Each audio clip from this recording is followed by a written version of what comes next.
Hi friends, అందరికీ నమస్కారం. అంజలి కథలకి స్వాగతం. ఈరోజు చందమామ కథ పేరు గయ్యాళి. ఈ కథను రచించిన వారు జిఆర్ నాగభూషణం గారు. పూర్వము కూనవరం అనే గ్రామంలో కయ్యాల కామాక్షి అనే పేరు గల ఒక ఆమె ఉండేది. కారణం లేకుండానే గ్రామంలో ప్రతి వారి మీద కవ్వించి కాలు దువ్వటము, నానా తిట్లు తిట్టడము ఆమెకు నిత్యకృత్యం అయిపోయింది. ఒక రోజున గ్రామ పెద్దలందరూ చేరి మహాలక్ష్మమ్మ చెట్టు క్రింద సభ తీర్చి కయ్యాల కామాక్షిని ఊళ్ళో లేకుండా చేయాలని ఒక నిర్ణయానికి వచ్చారు. ఇందుకోసము కొంత డబ్బు పోగు చేసి కయ్యాల కామాక్షిని తిట్లాట పోట్లాటల్లో ఓడించిన వారికి గొప్ప బహుమానమిస్తాము అంటూ చాటింపు వేయించారు. బహుమతి వస్తుందంటే చాలామందికి ఆశ కలిగింది. కానీ ఒక్కళ్ళకి కూడా కయ్యాల కామాక్షితో తిట్లాట పొట్లాటల్లో గెలవగలమనే ధైర్యం లేకపోయింది. ఆ గ్రామంలోనే బాలయ్య అనే ఒక బీదవాడు ఉన్నాడు. అతనికి ఒక కొడుకు కోడలు ఉన్నారు. కోడలి పేరు కనకం. వయసులో చిన్నదైన మంచి తెలివితేటలు కలది. కయ్యాల కామాక్షిని గురించిన చాటింపు విని తను పొట్లాటలో ఆమెను ఓడించగలనని భర్తతో చెప్పింది. కనకం చెప్పిన ఈ మాటలు విని అతను చులకనగా నవ్వాడు. నవ్వి భార్యతో, కయ్యాల కామాక్షి గయ్యాళితనానికి గ్రామమే హడలిపోతూ ఉంటే చిన్నదానివి నీ వలన ఏమైతుంది? లేనిపోని గొడవ పడకు, ఊరుకో అన్నాడు. కానీ కనకం పట్టుబట్టింది. కయ్యాల కామాక్షిని ఇట్టే ఓడిస్తానని ఈసారి తన మామ బాలయ్యతో చెప్పింది. చాలా ధనము బహుమానంగా వచ్చే వీలు కూడా ఉంది కనుక బాలయ్య సరే అనక తప్పింది కాదు, ఇష్టం ఉన్నా లేకపోయినా. అయితే కయ్యాల కామాక్షితో కయ్యానికి తలపడటం ఎట్లాగా అన్న సమస్యలు ఎదురైనాయి. దానికి కనకం ఒక ఉపాయం చెప్పింది. ఊరి పక్కనే పారుతూ ఉన్న ఏటి ఒడ్డున ఒక పడవలో తాను నిలబడతానని, తనకు ఒక పాత చెప్పు ఒక చీపిరి కట్ట ఇవ్వవలసిందని కోరింది. అలాగే ఏర్పాట్లు జరిగాయి. ఏటి ఒడ్డునే ఒక పడవలో కనకం నిలబడింది. ఎడమ చేతిలో ఒక పాత చెప్పు, కుడి చేతిలో చీపురు పట్టుకుంది. ముఖము కనపడనట్లు చీరచెంగుతో కప్పుకున్నది. కయ్యాల కామాక్షితో కొందరు ఈ వార్త చెప్పారు. నాతో పోట్లాటికి తలపడే మనిషి అనేది ఈ లోకంలో ఉంటుందా? చూస్తాలే దాని సంగతి. అంత పొగరా అంటూ కామాక్షి ఏటి దగ్గరికి బయలుదేరింది. అరగంట సేపటికల్లా ఏటి కట్ట మీద వందలాది జనం పోగయ్యారు. వేడుక చూసేందుకు వచ్చిన వాళ్ళు, ఈ దెబ్బతో కయ్యాల కామాక్షి సెన విరగడైతుందన్న ఆశతో వచ్చిన వాళ్ళు కనకాన్ని చూసేసరికి ఆశ్చర్యపోయారు. ఇంత చిన్నమ్మాయి ఆ గండు ముసలిదానితో ఏం పోట్లాడగలుగుతుంది అన్న అనుమానము అక్కడ పోగైన ప్రతి ఒక్కరికీ కలిగింది. కయ్యాల కామాక్షి గొంతెత్తి తిట్టడం ప్రారంభించింది. ఎవతివే నువ్వు? నాతో తిట్లాట పోట్లాటల్లో పోటీకి వచ్చావట అంటూ నానా తిట్లు తిట్టసాగింది. కనకము పడవలో నిలబడి నోరెత్తకుండా తన కుడి చేతిలో ఉన్న చీపురు కయ్యాల కామాక్షి కేసి చూపించింది. దానితో కామాక్షికి మరింత రోషం కలిగి అడ్డమైన తిట్లు తిట్టడం మొదలుపెట్టింది. కనకము నోరు మెదపకుండా అన్ని తిట్లకి ఓ మారు పాత చెప్పు, మరొక మారు చీపురు కామాక్షి కేసి చూపిస్తూ కొడతా అన్నట్లుగా ఊపసాగింది. కయ్యాల కామాక్షి మరీ రెచ్చిపోయింది. రాళ్ల వర్షంలాగా ఒకటే తిట్టింది కనకాన్ని. కనకం నోరెత్తకుండా చేతిలోని చెప్పు చీపిరి కట్టలతో అదే జవాబుగా చెబుతూ వచ్చింది. చూడవచ్చిన జనము పొట్టలు చెక్కలయ్యేటట్లు తెరపు లేకుండా నవ్వసాగారు. కయ్యాల కామాక్షికి తిట్టి నోరు పడిపోయింది. ఆపసోపాలు పడుతూ దాహం దాహం అంటూ ఏట్లోకి దిగి నీళ్లు తాగసాగింది. జనం మళ్ళీ ఒకటే నవ్వు. మరికొంతసేపు అయ్యేసరికి కయ్యాల కామాక్షి గొంతు బొంగురుపోయి మాటే పెగల్లేదు. కనకము మొదట్లో లాగానే చెప్పు చీపురు చూపిస్తోంది. కయ్యాల కామాక్షికి తాను ఓడిపోయానని గ్రహించుకుంది. తిట్టు జవాబు ఇవ్వని వాళ్లతో తాను గెలవలేనని తేల్చుకుంది. పైగా కట్ట మీద చేరిన ప్రజలంతా తనను చూసి విరగబడి నవ్వుతున్నారాయే. ఛీ, ఈ కూనవరంలో ఇక నేను ఉండను, దరిద్రపు గొట్టూరు అనుకుంటూ కయ్యాల కామాక్షి ఏటి కట్టనే పడి ఎక్కడికో పోయింది. కనకాన్ని ఊరు వాళ్ళంతా ఎంతగానో గౌరవించారు. పల్లెత్తు మాట అనకుండా కయ్యాల కామాక్షి అంతటి దాన్ని ఓడించినందుకు ప్రతి వాళ్ళు ఆమె చాకచక్యాన్ని మెచ్చుకున్నారు. బహుమతిగా ఇస్తానని ప్రకటించిన ధనాన్ని రెండింతలుగా చేసి పెద్ద సభ తీర్చి కనకానికి బహుకరించారు.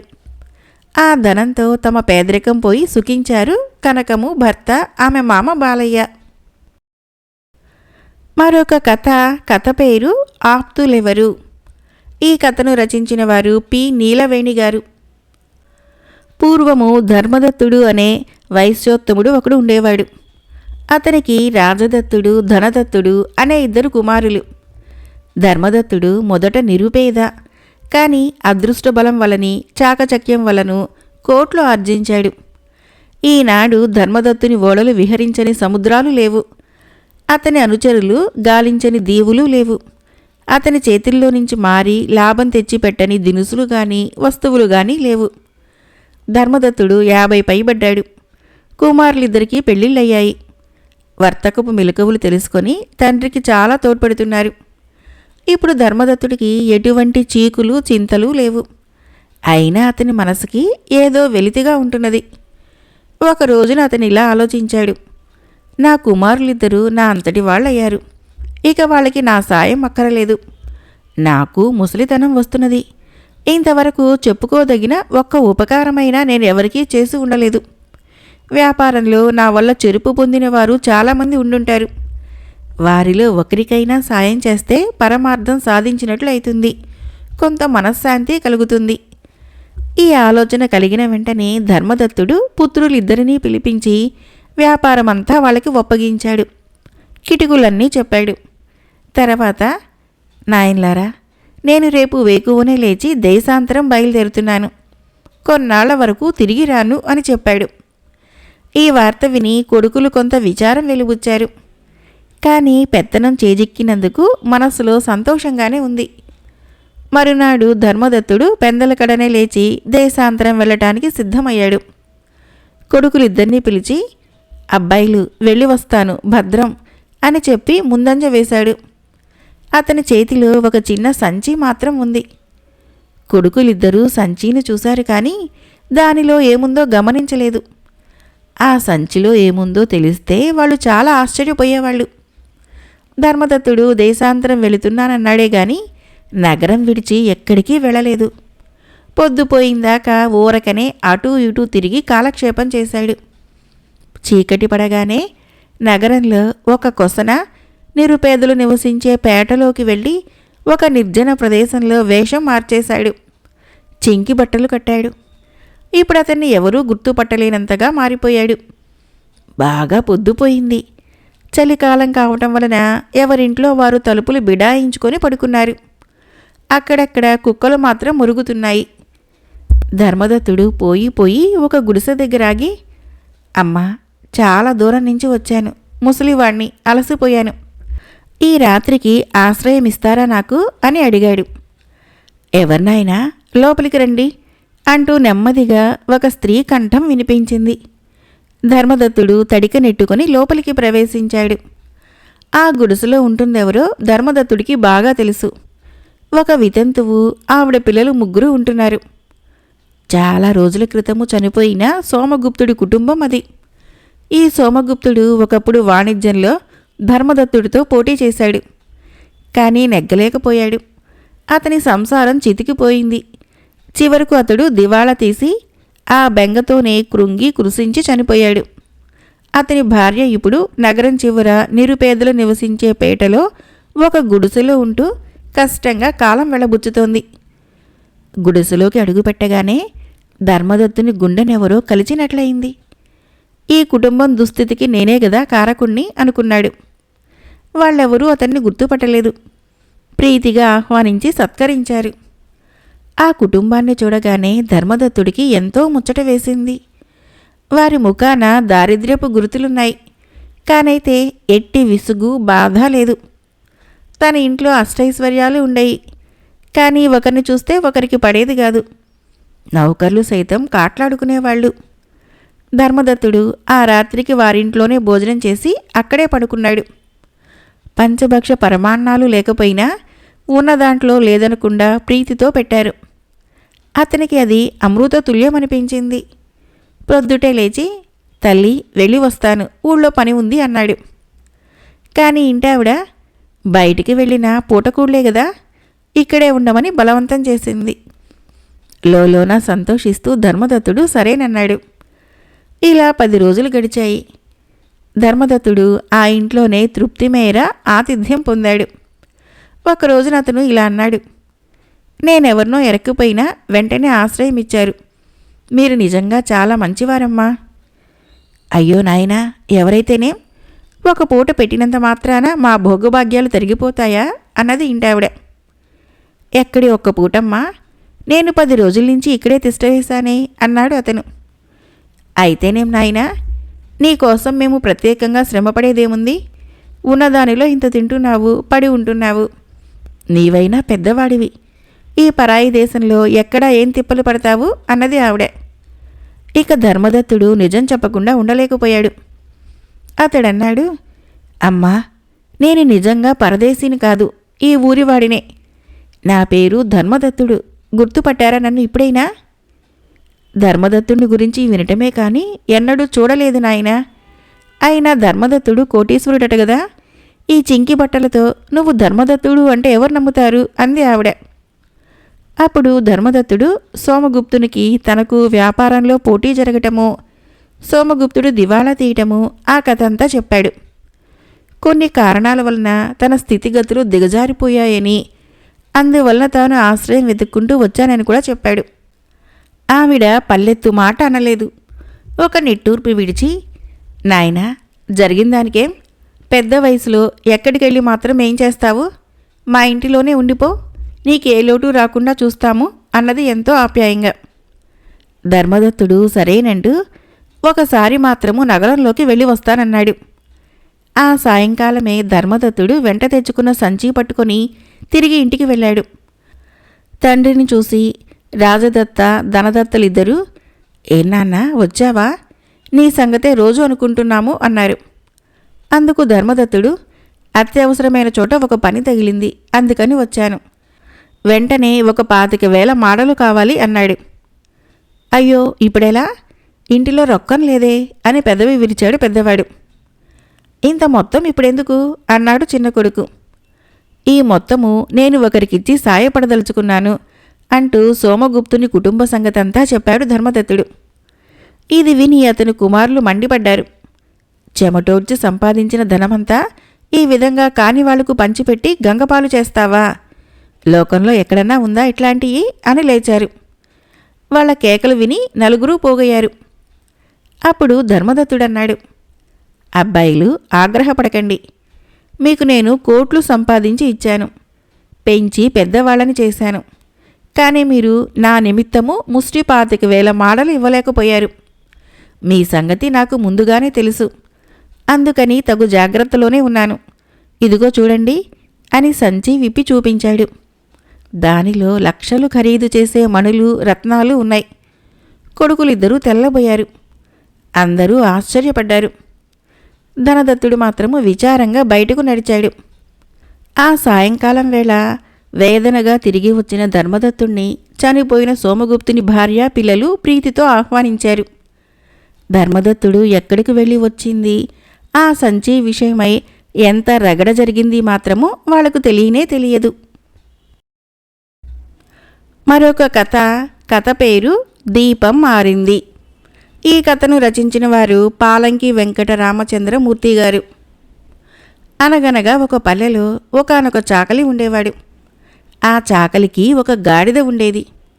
ఒకనాడు వాడు ఉతికి ఆరబెట్టిన బట్టలన్నీ 2 మూటలుగా కట్టి అటొకటి ఇటొకటి గాడిద పైన వేసుకుని కూని రాగాలు తీసుకుంటూ చీకటి పడ్డాక పల్లెకు తిరిగి వస్తున్నాడు.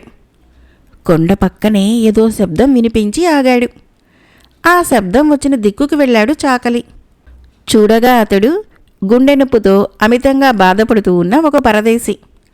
తన వెంటరమ్మని ఎంతగానో పిలిచాడు చాకలి. కదల్లేను, గాడిద మీద ఎక్కించుకునిపో అన్నాడు వాడు. అప్పటికే గాడిద నడ్డు మీద బరువు ఎక్కువగా ఉండటం వలన చాకలికి మనస్కరించింది కాదు. కానీ ఆ దిక్కుమాలిన వాణ్ణి ఆ అర్ధరాత్రి వేళ వదిలేసి వెళ్ళటానికి మనసొప్పింది కాదు. అందుచేత మూటలు తీసి మూపున పెట్టుకొని ఆ పరదేశీని గాడిద మీద ఎక్కించుకొని ఎలాగో వాడు తన గుడిసెకు చేరుకున్నాడు. చాకలి పెళ్ళాము మంచిదే కాని కొంచెం గయ్యాలి. పరదేశీని వాడు మెల్లగా దింపి ఇంట్లోకి తీసుకుని వస్తూ ఉండగా, వీణొకడిని తెచ్చావు నా నెత్తి మీదకి అని కోపగించింది. సంగతి సందర్భాలు మెల్లగా చెప్పాడు చాకలి. పరదేశీ గుండె బాధ క్రమంగా ఎక్కువైంది. అర్ధరాత్రి అయ్యేసరకు అతడు చాకలిని లేపి, తమ్ముడు, ఇంక నేను బ్రతకను. నా మూటలో గంధపు చెక్కతో చేసిన చిన్న పెట్టె ఒకటి ఉంది, అది నువ్వు తీసుకో అందులో అని ఇంకా ఏదో చెప్పబోతూ ఉండగానే ప్రాణాలు పోయినాయి. చాకలిది లేచింది. అనుకుందంతా అయింది. వీడు వచ్చి వచ్చి మన ఇంట చచ్చాడే, వీడిని తీసుకొచ్చి డబ్బు కోసం చంపేశామని అనుకోదు లోకము అంటూ అనేక విధాలుగా విచారించింది. చాకలికేమీ పాలుపోలేదు. అటైతే ఇతగాడి సంగతి ఎవరికీ తెలియకుండానే ఈ శవాన్ని తీసుకుని పోయి పాతిపెట్టి చక్కా వచ్చేస్తాను అని ఆ పీనుగని గాడిద మీద ఎక్కించుకొని శ్మశానానికి తీసుకుని వెళ్ళాడన్న మాటే కానీ వాడిని ఎవరో వెంబడిస్తున్న సంగతి గమనించనే లేదు. వాడు చాకలి ఎదిరింట్లో ఉంటూ ఉండే మంగలే. శవాన్ని పాతిపెట్టేసి ఇంటికి తిరిగి వచ్చి నిశ్చింతగా నిద్రపోయాడు చాకలి. కానీ చాకలిని వెంబడించిన మంగలివాడికి మాత్రము కంటు మీద కునుకు లేకుండా పోయింది. ఇరుగు పొరుగిళ్లలో ఏం జరిగేది కనిపెడుతూ ఉండటమే వాడి పని. ఇప్పుడు వాడు పరదేశీని గాడిద మీద చాకలి ఎలా ఎక్కించుకు వచ్చింది, ఆ తర్వాత ఏం జరిగింది అంతా పెద్ద కాపు వద్దకు పోయి ఏకరువు పెట్టాడు. పెద్ద కాపు వెంటనే చాకలిని రప్పించి, ఏమిరా అబ్బాయి, నువ్వు దోచుకున్న ధనమంతా సరిగ్గా మాకు అప్పగిస్తావా లేదా అని బెదిరించాడు. అందుకు చాకలి, బాబు ఒట్టు పెట్టుకుని చెబుతున్నాను, ఆ పరదేశీ వద్ద చిల్లి కానీ కూడా లేదు, చిన్న పెట్టె మాత్రం ఒకటున్నది వాడి మూటలో అన్నాడు. పెద్ద కాపు ఆ పెట్టె తెప్పించి చూసేసరికి దానిలో పాత తాటాకు ముక్క ఒకటి, దీపం లాంటిది ఒకటి తప్ప మరేమీ కనిపించలేదు. ఆ తాటాకు ముక్క మీద ఏదో రాసి ఉన్నది, కాపుకు తెలియని భాషలో. కాపు విసుక్కొని మంగల్ని 2 చాకల్ని 2 తిట్టి పొమ్మన్నాడు. పోతూ ఉన్న చాకల్ని ఆపి పెద్ద కాపు, ఈసారికి నిన్ను వదిలేశాను, ఈ పెట్టె నువ్వే పట్టుకొని పో, కానీ నాకు ఈ శ్రమ అంతా కలగజేసినందుకు గాను నీ గాడిదని తెచ్చి మా పెరట్లో కట్టేయి, నీకిదే శిక్ష అని చెప్పి పంపించేశాడు. ఉపకారానికి పోయి నా గాడిదనే పోగొట్టుకున్నానే అని చాకలి విచారించాడు. ఆ విచారంలో పొయ్యిలోకి ఏమీ లేదని సణుక్కుంటూ ఉన్న పెళ్ళానికి ఆ గంధపు చెక్క పెట్టె ఇచ్చి, ఇది తీసుకొని నిప్పు రాజయ్యి అన్నాడు విసుక్కుంటూ. ఆ పెట్టెలో తాటాకు ముక్క మీద అక్షరాలు చూసింది ఆ చాకలిది. ఆమెకు వింతగా తోచింది. ఇదేమిటో ఎవరి చేతనైనా కాస్త చదివించుకొని రారాదు అన్నది భర్తతో. వాడు వెంటనే ఊళ్ళో శాస్త్రుల గారి దగ్గరికి వెళ్ళి ఆ ముక్క తీసుకొని పోయి చూపించాడు. ఆయన అదంతా చదివి, ఇదేదో మంత్రం రా అబ్బి, ధనం పాతి పెట్టిన చోటుకి వెళ్ళి ఈ మంత్రం చదివితే ఆ ధనం వశమవుతుందట అని చెప్పి ఆ వెంటనే ఏం లాభంలే అంటూ పెదవి విరిచాడు. బాబు అలా ఊరుకున్నారేం అన్నాడు చాకలి. ఏం లేదురా, ఈ మంత్రం చదివేటప్పుడు పంచలోహాలతో చేసిన మంత్రదీపం వెలిగించాలట, అటువంటి మహిమగల దీపం మనకెక్కడ దొరుకుతుంది, వట్టి మాట అన్నాడు శాస్త్రులు. శాస్త్రులు చెప్పిన ఈ మాట వినగానే చాకలివాడి ఇంటికి పరిగెత్తుకుంటూ పోయి తన వద్ద గంధపు పెట్టెలో ఉన్న ఒక దీపపు బుడ్డి తెచ్చి ఆయనకు చూపించాడు. అప్పుడు ఆ బ్రాహ్మణుడు చూసి అదే మంత్రదీపమని తెలుసుకొని, ఆరిపిడిగా ఇదెక్కడ సంపాదించావురా అనేసరికి వాడు కథంతా చెప్పుకున్నాడు. బ్రాహ్మడు మళ్ళీ ఒకసారి తాటాకు బాగా పరిశీలించి, అయితే ఆ పరదేశీ నీకెక్కడ కనపడ్డాడ్రా అని ఆత్రంతో ప్రశ్నించాడు. చెప్పాడు చాకలి. ఆ రోజునే అర్ధరాత్రి వేళ పిట్టకైనా తెలియకుండా బ్రాహ్మణుణ్ణి వెంటబెట్టుకుని వాడు అడవిలో కొండ వద్దకు చేరుకున్నాడు. ఆ పరదేశీ తనకు కనపడ్డ చోటున ఆగి తన చేతిలో ఉన్న మంత్రపు దీపం వెలిగించాడు. ఆ దీపం వెలుగున శాస్త్రులు తాటాకు ముక్క మీద మంత్రాన్ని చదవసాగాడు. ఆశ్చర్యం! వెంటనే కుతకుత శబ్దం ప్రారంభమై కొంతసేపయ్యేసరికి ఎదురుగా ఉన్న కొండ లోపల ద్వారం ఒకటి తెరుచుకుంది. శాస్త్రులు చాకలి ఆశ్చర్యపడి నిబ్బరంగా ద్వారం లోపలికి ప్రవేశించారు. కిందన మెట్లు కనపడినాయి. ఆ మెట్లమ్మటే దిగి వెళ్లేసరికి 2 పెద్ద రాగి బిందెలు, వాటి పక్కనే విచ్చుకత్తులతో ఒక యక్షుడు కనపంచాడు. బ్రాహ్మడు భయపడ్డాడు కానీ, అబ్బాయి, దీపం మాత్రం మారిపోనివ్వకు సుమా అంటూ చాకలిని హెచ్చరించాడు. యక్షుడు ఏమీ అనకుండా బొమ్మలాగా అలాగే నిలబడి ఉన్నాడు. శాస్త్రులు అటూ ఇటూ చూసి మెల్లగా బిందెల మూతలు తీశాడు. వాటి నిండా రత్నాలే, అన్నీ బంగారు మొహిరీలే, అవన్నీ ముత్యాల హారాలే. కన్నులు జిగేలుమనిపించినాయి. అంగవస్త్రంలో పట్టినన్ని శాస్త్రులు మూటగట్టాడు. ఒడి పట్టినన్ని చాకలివాడు కట్టాడు. తర్వాత ఇద్దరు యువతలకి వచ్చేసి దీపం ఆర్పేశారు. దీపం మారిపోవటంతో కొండ ద్వారం మూసుకుపోయింది. దారిలో బ్రాహ్మడు, అబ్బి, ఈ రహస్యము నీ భార్యకైనా సరే తెలవనివ్వకు సుమా అని చెప్పి ఇంటికి వెళ్ళిపోయాడు. చాకలివాడు తన గుడిసెలోకి ప్రవేశించేసరికి పెళ్ళాం లేచి, అర్ధరాత్రి వేళ ఊరంతా తిరిగి వచ్చావుటయ్యా అని పారాయణం మొదలుపెట్టింది. అప్పుడు వాడు, గొడవ చెయ్యికే, ఊరికే వెళ్ళాననుకున్నావా, ఇది చూడు అంటూ ఒక ముత్యాల హారం తీసి పెళ్ళాముడిలోకి విసిరేశాడు. ఆమె బ్రహ్మానందం పొంది ఇది ఎక్కడిదో చెప్పమంటూ వేపుకొని తిన్నది. అందుకు చాకలి, ఎక్కడ అనబోకు సుమా అంటూ గుట్టు అంతా వెల్లడి చేశాడు. ఆమె ఎవరితోటూ అనలేదు కానీ మంగలి పెళ్ళాంతో మాత్రము, చూసావుటే ఈ హారము అంటూ చూపించింది. ఇంకేముంది, మరో క్షణంలోనే మంగలి వెళ్ళి పెద్ద కాపు చెవులో ఊదేశాడు. పెద్ద కాపు పనివాళ్ళని వెంటబెట్టుకుని వచ్చి చాకలి ఇల్లు సోదా చేసేసరికి బంగారు నాణాలు, ముత్యాల హారాలు దొరికిపోయినాయి. నువ్వు నిజంగా పరదేశీని చంపే ఉండాలి, లేకపోతే ఇవన్నీ ఎక్కడివి నీకు అని గద్దించాడు పెద్ద కాపు. అందుకు చాకలి, ప్రభువులు కరుణించాలి, నేనెవరినీ చంపలేదు, జరిగిన సంగతి ఇది, కావాలంటే శాస్త్రుల గారిని అడగండి అన్నాడు. దాంతో బ్రాహ్మణ్ణి కూడా లాక్కొని వచ్చారు.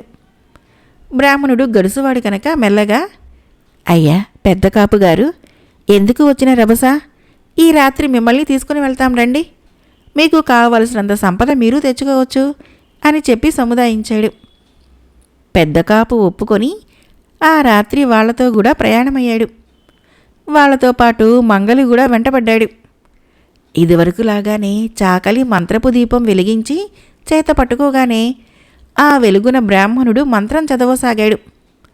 అక్కడ యక్షుణ్ణి చూడగానే పెద్ద కాపు మంగలి హడలిపోయారు.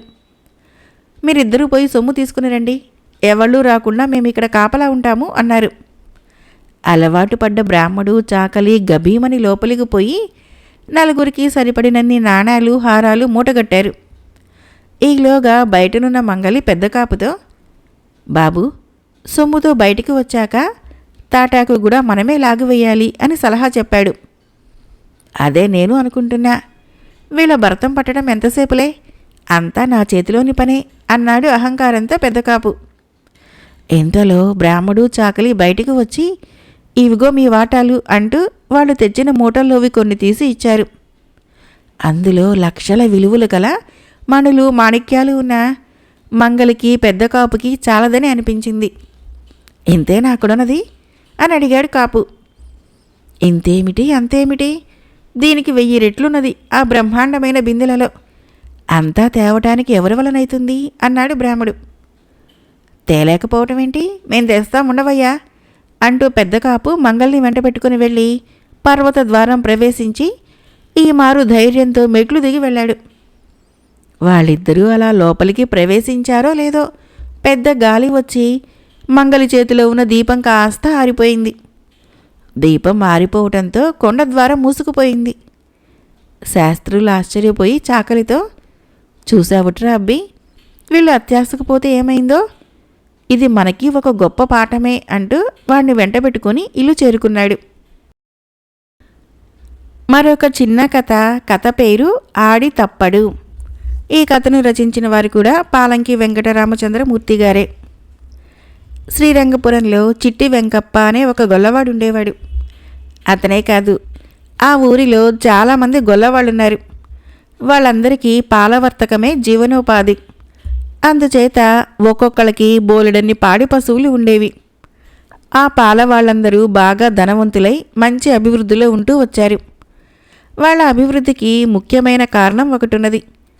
వీలైనంతవరకు వాళ్ళు పాలలో నీళ్లు కలిపి అమ్మేవాళ్ళు. పైగా ఎవళ్ళైనా అడిగితే నీళ్లు కలపలేదని అబద్ధం చెప్పేవాళ్ళు. ఊళ్ళో అందరూ ఇలానే చేస్తూ ఉంటే కొనుక్కునే వాళ్ళు మటుకు ఏం చేస్తారు? వేరే దారి లేక ఆ నీళ్ల పాలతోనే తృప్తిపడి ఊరుకునేవాళ్ళు. చిట్టి వెంకప్పకు కూడా ఒక ఆవు ఉన్నది. అది పూటకి 2 సేర్ల పాలిస్తుంది. పాలలో నీళ్లు కలపడానికి కానీ, కలపలేదని అబద్ధం ఆడటానికి కానీ వెంకప్పకి ఇష్టం లేదు. అందుచేత పొదుగులో పాలు పితికినవి పితికినట్టుగానే అమ్మివేసేవాడు. ఇందుకు చాలామంది సంతోషించేవారు. తక్కిన పాల వాళ్లకు మళ్ళీ అతను మోసం చేయక, అబద్ధం ఆడక పాలు అమ్మితే కొద్ది రోజులకల్లా వెంకప్ప నష్టపడవలసి వచ్చింది. ఎందుకంటే పాలవాళ్లంతా సేరు పాలకి సేరు నీళ్లు ఎక్కించి అమ్ముతారు. వెంకప్ప అమ్మే పాలు ఎంత నికరమైనవైనా నాణ్యం తెలిసిన వాళ్ళు సేరికి 1 ఆనా డబ్బు కంటే ఎక్కువ ఇచ్చేవారు కాదు. అంటే వెంకప్ప ఆవు రోజు 2 పూటలా ఇచ్చే 4 సేర్ల పాలకి మొత్తం 4 అణాలు మాత్రమే వస్తున్నాయన్నమాట. సగానికి సగం నీళ్లు కలిపి విక్రయించే పాలవాళ్ళు లాభాల ముందు ఇది ఏపాటి? నిజానికి వెంకప్ప లెక్క చూసుకుంటే పాలు అమ్మగా వచ్చే ఆదాయము ఆవుకు పెట్టే దాణా విలువకు కూడా సరిపోయేది కాదు. అవతల చూడబోతే ఊరిలో పాలవాళ్ళు ఆడంగులందరూ 7 వారాల నగలు చేయించి ఒంటి నిండా అలంకరించుకుంటూ ఉన్నారు. నిరుడు పూరి గుడిసెలుగా కనపడిన వాళ్ళు వాళ్ళ ఇళ్లకు బదులుగా ఈ 7 పెంకుటిళ్ళు మిద్దెలు లేచిపోయినాయి. ఎన్నాళ్ళు పాలు అమ్మినా వెంకప్ప స్థితిగతులలో ఎదుగు బొదుగు కనిపించలేదు. ఈ స్థితి తలుచుకుంటే వెంకప్ప భార్యకు గుండె బేజారైపోయింది. తోటి ఇళ్లాళ్లంతా వైభవంగా వెలిగిపోతూ ఉండటము, వాళ్ల ముందు తను ఎప్పటిలాగా చింకి పాతలతోనే కాలక్షేపం చేయవలసి రావటము తలవంపులుగా తోచింది. ఈ విచారంతో ఆమె భర్తను పిలిచి, మనం కూడా పాలల్లో నీళ్లు కలపకపోతే మన సంసారమిక ఎప్పుడూ నీళ్లు కారుతూనే ఉంటుంది కనుక ఇవాల్టి నుంచి నీళ్లు కలిపి పట్టుకెళ్ళకపోతే ఊరుకోను అని ఆమె మొరాయించింది. ఆడది గట్టిగా పట్టుబడితే మగవాడేం చేయగలుగుతాడు? నీళ్లు కలపమంటే కలుపుతాను గాని పాలు పుచ్చుకునే వాళ్ళు అడిగితే కలపలేదు అనే అబద్ధం మాత్రం చెప్పలేను అన్నాడు వెంకప్ప. భర్త మనసు గ్రహించింది వెంకప్ప భార్య. సరే, నువ్వు అబద్ధం చెప్పనక్కర్లేదు, నేను చెప్పినట్లు చెయ్యి, అప్పుడు తక్కిన అందరిలాగే మనకు కూడా మంచి లాభాలు వస్తాయి అంటూ ఏదో ఆలోచన చెప్పింది. ఇది అతడికి నచ్చింది. మరునాడు పొద్దున్నే వెంకప్ప నామాలు దిట్టంగా పెట్టుకొని పాలు పోయటానికని ఊళ్ళోకి బయలుదేరాడు. రోజులాగా పాలు చిక్కగా లేకపోవటం చూసి అతని వాడుకగా పోసే ఇళ్లల్లోని ఇల్లాళ్ళందరూ వెంకప్పను నిలదీసి అడగనారంభించారు. ఎప్పుడూ లేదు వెంకప్ప, ఇవాళ నీకు దుర్బుద్ధి పుట్టిందేంటి? పాలల్లో నీళ్లు కలిపి తెచ్చావేం? ఇదేనా నీ నిజాయితీ అని వరుసగా వాళ్ళందరూ అడిగితే వెంకప్ప, ఒట్టు తల్లి, నేను పాలలో నీళ్లు కలపనే లేదు అని చెప్పాడు. అందుకు వాళ్ళు, పైగా అబద్ధాలు కూడా నేర్చావు అని గద్దించేసరికి, లేదు తల్లి, నమ్మండి, నా మాట అబద్ధం కాదు, నేను పాలల్లో నీళ్లు కలపనే లేదు అని మళ్ళీ అదే మాటగా చెప్పాడు. చివరికి నలుగురు పోగయి, ఏంటయ్యా, వట్టి నీళ్లు ఎదుట కనబడుతూ ఉంటే లేదని బుకాయిస్తావేంటి అని కోపగించారు. అప్పుడు వెంకప్ప, నమ్మకం లేకపోతే మా ఆడవాళ్ళని పిలిపించి అడగండి, అదే కుంచెడి గిన్నె తెచ్చింది, నేను నీళ్లు కలపలేదంటే నమ్మరేంటి కర్మ అన్నాడు అమాయకంగా. ఇదేమిటా అని ఆరా తీసి తరచి తరచి అడిగేసరికి వెంకప్ప అసలు సంగతి కాస్త బయట పెట్టేశాడు. భార్య కుంచెడి గిన్నెలో నీళ్లు పట్టుకొస్తే వెంకప్ప తను పితికిన 2 సేర్ల పాలని అందులో పోసేశాడట. ఇది ఆమె ఆనాడు చెప్పిన ఉపాయం. అనగా ఏమైనా సరే భర్త అబద్ధం ఆడడని వెంకప్ప భార్య రూఢి చేసుకుంది. అందువలన ఉపాయం పన్ని భర్త అబద్ధం చెప్పవలసిన అవసరం లేకుండా చేసింది. అందుకనే వెంకప్పకు కూడా ఈ ఉపాయం నచ్చింది. ఈ సంగతి తెలిసిన తర్వాత అంతా పొట్ట చెక్కలయ్యేటట్లు నవ్వుకున్నారు గాని వెంకప్ప నిజాయితీని మాత్రము ఎవరూ శంకింపలేకపోయారు. కథ అయిపోయింది. ఫ్రెండ్స్, ఈ కథలు నచ్చినట్లయితే మన ఛానల్ని తప్పకుండా సబ్స్క్రైబ్ చేయండి, లైక్ చేయండి, షేర్ చేయండి, కామెంట్ చేయండి. Thank you.